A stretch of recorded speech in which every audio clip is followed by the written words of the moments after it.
Welcome to the first gold videocast of 2015, and let's talk a little bit about what happened in 2014, and I'll give you my outlook for 2015. First of all, if you listen to all the market pundits talking about gold in 2014, all they're talking about is how the bears were wrong once again and gold was down in 2014. Well, it was basically unchanged. Maybe it was down slightly in terms of US dollars. But if you remember how 2014 began, all of the big experts from the big brokerage houses like the Goldman Sachs's and Societe Generale's, they were all looking for a big drop in the price of gold, down to 1,000 or maybe lower. The fact that gold prices were mainly unchanged during 2014, despite the overwhelming amount of bearishness that we rang in the new year with, I would say that the bears on gold were much more wrong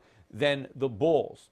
And in fact, if you measure the price of gold in any currency other than the dollar, gold had a huge year. Gold rose by 10% or more in many, many currencies throughout the world. So it's only from the perspective of a US dollar buyer that the gold price was flat.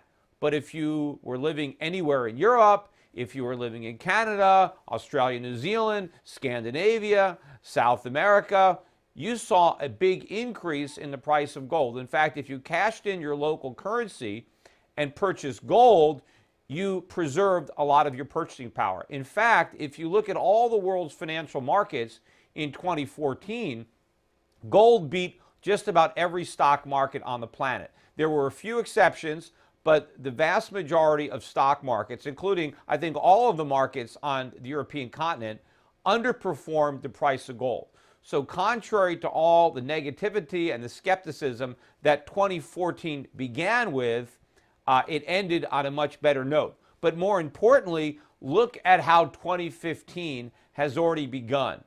You have had a significant increase in the price of gold, more significant increase in the price of gold mining stocks. In fact, the first week of the new year is probably off to its best start in years, maybe ever, for the first week of a new year. Certainly, if you contrast gold stocks, which are up strongly, to the U.S. stock market, which is off to a horrible start. You've got falling stocks and rising gold stocks, despite incredible negative sentiment, again, beginning 2015 on gold, and bullish sentiment on the U.S. stock market and the U.S. dollar.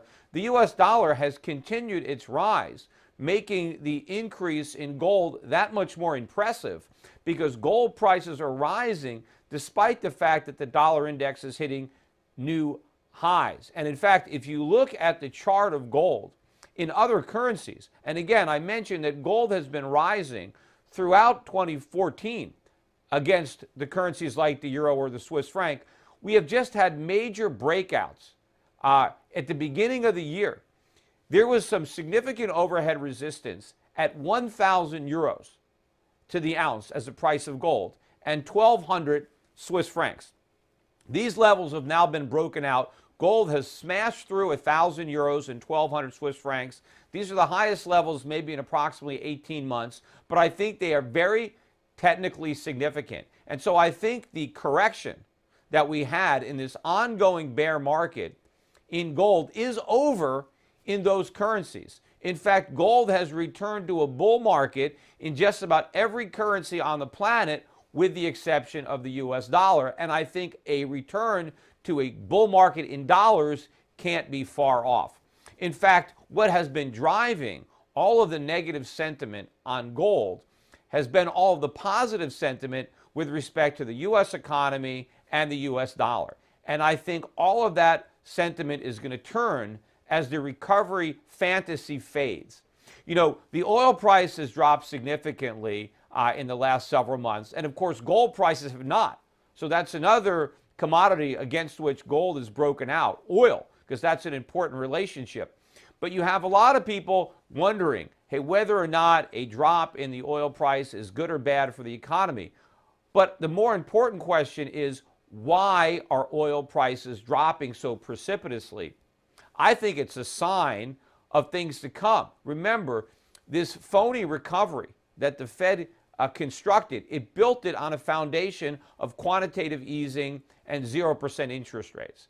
And if quantitative easing is over and the Fed is going to raise interest rates, then the foundation is gone and the recovery that rested on top of it is going to collapse. The Fed, because of quantitative easing and 0% interest rates, stock prices went up, real estate prices went up, and the recovery was built on the wealth effect associated with rising asset prices and the extra leverage that rising asset prices permitted so that we can have more consumption and more speculation.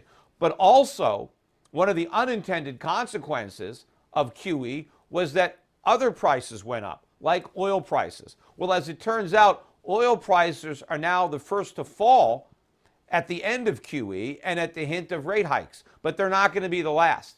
You're going to see falling stock prices, falling real estate prices, and the economy returning to recession. As the bloom comes off this recovery rose, as stock markets and the real estate market follow the oil market, and if you look at all the economic data that has come out since we got the GDP report on the third quarter, it has all been terrible. Below estimates, very weak. We're looking at a fourth quarter GDP at best in the low twos, but it might even come in below 2 in the ones.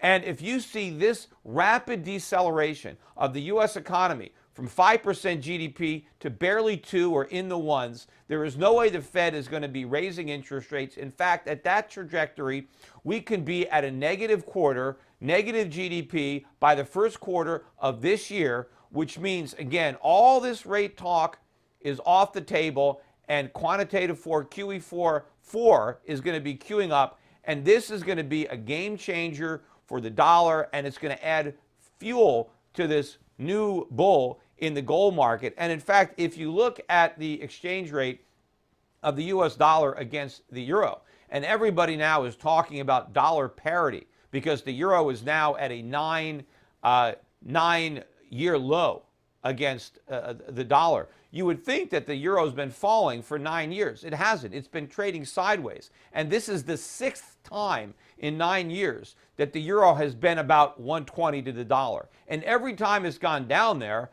everybody has said it's going to go to parity. And every time it's rallied, right? 130, 135, 140, 150. So I think there's no difference here. I think the euro is oversold. I think too many people believe that QE in Europe is 100% certainty when it's not. And they think that rate hikes in the U.S. are 100% certainty when they're not. In fact, we're more likely, I think, to do QE4 than Europe is to do any kind of QE. And if they do it, if Europe does it, it'll be on a limited scale, whereas if we do it in America, it will be on an unprecedented, massive scale. So I think the sentiment situation, the markets, the technicals are really poised for a very, very big year up in the precious metal, in gold and silver for 2015, and nobody is expecting this. We had the sentiment completely in the opposite direction. All the bears were piled onto the same side of the boat, and now it turns out that they got it wrong, and I think they're going to have to scramble to get to the other side as this illusion rapidly fades. And again, I've said this many times, that I've never seen a bigger disconnect in the markets, the stock markets, the currency markets, the precious metals markets, between reality and perception. What everybody believes is wrong. And soon, these widely held beliefs are going to be questioned in a major way and then abandoned, just like they were with the housing market and subprime when that bubble burst, and just like they were in the dot-com market when that bubble burst, except this is a much bigger bubble, and the damage and the fallout in the financial markets will be much greater when this bursts, and therefore it's that much more important that investors be properly prepared. And part of that preparation is owning gold and silver.